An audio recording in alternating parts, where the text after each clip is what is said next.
When I first got married, my wife told me one night, she said, Sean, I'm going to bed early. I left some food on the stove. Can you put it away before you go to bed? I said, sure. There are 4 pots on the stove. I go to the refrigerator, I make room, and I put each pot neatly into the refrigerator. I put the food away. She comes down the next day, goes to the refrigerator, sees that I put the 4 pots in the refrigerator, and says, why did you put the pots in the refrigerator? Because before you went to bed, you communicated, put the food away. I did what you said. When she told me to put the food away, what does she mean? Put the food in Tupperware, wrap the food up in saran wrap, put the food in aluminum foil, wash the dishes, be sure to empty the dishwasher. She said none of that. The point I'm trying to make is just because you're talking doesn't mean that your partner is understanding. You got to be sure that you are being assertive. What do you feel? What do you need? What do you want? What do you desire? Your wife cannot read your mind. The video cut out there at the end, but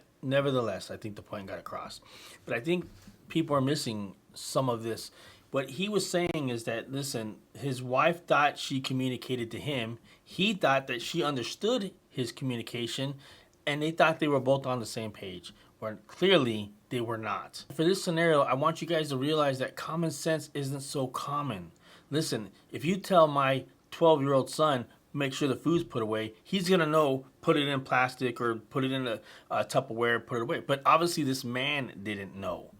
So common sense isn't as common as we want to say. So when we are negotiating, or when we are communicating, or when we're doing anything with anybody, with business, life, wife, kids, you have to over communicate. You have to ensure that they don't just assume that you know what they're talking about. In most of the cases when I'm speaking with my kids, I'll tell them what I want, and then I'll ask them to repeat what they heard me say. Sounds dumb, right? We'll try it and see how they hear sometimes differently. They hear what they want to hear and not what you said.